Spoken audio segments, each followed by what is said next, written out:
sou Rafael, também me chamam de Bros.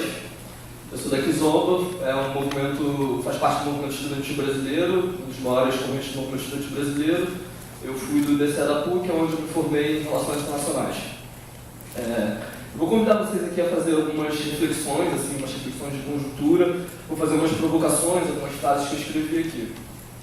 Primeiramente, eu gostaria de começar falando que, a partir de uma análise internacional, de que o que está acontecendo na Cinelândia, o que está acontecendo na LERJ, não é descolado, apesar de ser muito diferente do que está acontecendo no Egito, do que está acontecendo em Madrid.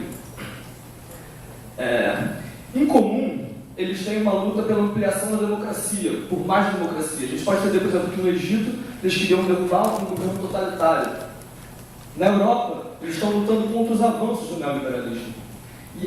Contra os avanços do neoliberalismo. Aqui, nós estamos querendo derrotar o neoliberalismo. Aqui as pessoas vão na rua por mais direitos, enquanto na Europa as pessoas estão lutando para não perder direitos. Então, é importante deixar claro que existem essas duas diferenças entre o que está acontecendo aqui e o que está acontecendo na Europa e no Maghreb Islâmico, no norte da África.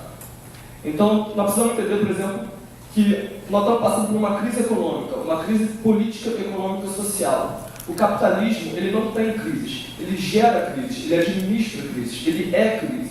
Então, dentro do próprio seio do capitalismo, estão as crises sociais, que é o momento onde o capitalismo aproveita para se expandir. Mas, ao mesmo tempo, é um momento onde há rupturas no tecido social, onde os campos da esquerda podem atuar com uma proposta programática contra-hegemônica. Então, por exemplo, uma das coisas que eu acho muito relevante da crise foi uma notícia que eu li hoje no El País, no Jornal da Espanha, de que o governo espanhol, para dizer que a crise está acabada, construiu um prédio de 47 andares para populações carentes, só que agora, no meio do projeto, quase terminando ele, com o esqueleto do prédio já todo pronto, ele descobre que tinha uma falha estrutural onde o prédio não tinha elevador. Um prédio de 47 andares. Eu acho que isso é muito significativo, porque mostra assim, o sistema ele continua crescendo para cima, mas o povo, a população, vai ficar lá embaixo. Não tem elevador para você subir no prédio. Então, é esse momento. Com isso, existe uma aceleração no processo de corrosão da legitimidade das instituições pelas quais ordenamos nosso viver. Ou seja, o modelo político da modernidade do século XX, do capitalismo, ele está defasado. Ele já não responde mais às necessidades da população.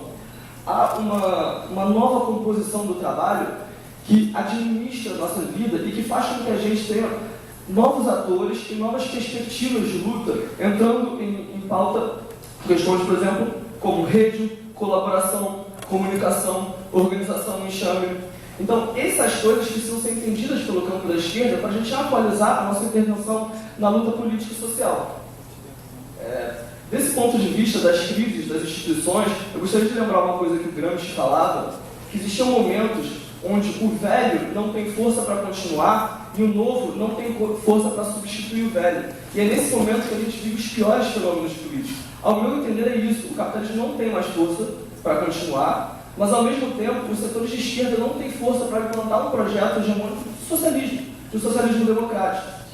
Então, nós temos que repensar a nossa agenda de luta, nós temos que repensar a nossa forma de fazer política, a gente tem que ampliar as possibilidades de intervir dentro do processo atual no mundo.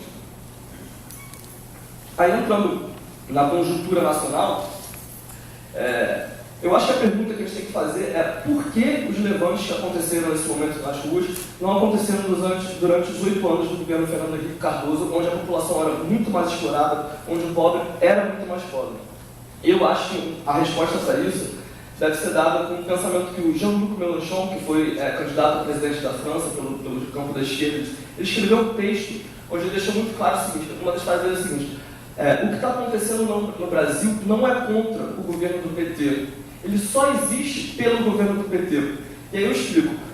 Nos últimos 10 anos a gente viveu um grande período de inclusão social. O governo conseguiu combater, óbvio, com muitas limitações, o maior problema do Brasil, que era a desigualdade social. Então foram 8 anos de crescimento, 8 anos de ampliação de renda. A gente sabe que os 10% mais pobres do Brasil teve um crescimento de 69% na renda, enquanto os 10% mais ricos não passou de 12%. Então houve uma inclusão social. Só que esse projeto do PT do governo federal encontrou um limite encontrou um limite que é: não é mais possível governar para todos, não é mais possível governar para o rico e governar para o pobre. O governo do PT precisa fazer uma escolha, e essa escolha deve ser pela classe trabalhadora, essa escolha deve ser pelo pobre, essa escolha deve ser pela democracia. Então, a crise chega no Brasil, a diminuição do aceleramento do crescimento do Brasil, a diminuição da inclusão social do Brasil, isso nesses últimos 2 anos do governo Dilma. E aí a minha proposta, que eu acho que explica bem o que aconteceu, é a proposta do Tocqueville de explicar esses levantes. O Tocqueville falava que os levantes eles não aconteciam quando a população era demasiadamente explorada. Ela acontecia quando você tinha um ganho na sua qualidade de vida, um ganho político, e esse ganho gerava uma expectativa que abruptamente esse ganho era encerrado e essa expectativa não é respondida. E eu acho que é isso que está acontecendo no Brasil hoje, acho que é isso que pode explicar. Nós tivemos 8 anos de ganhos para todo mundo no Brasil, que foram brutalmente interrompidos e não respondem mais à expectativa. Então, hoje o trabalhador que teve um ganho na sua renda, que pôde entrar na faculdade, que pôde se sentir um pouco mais cidadão,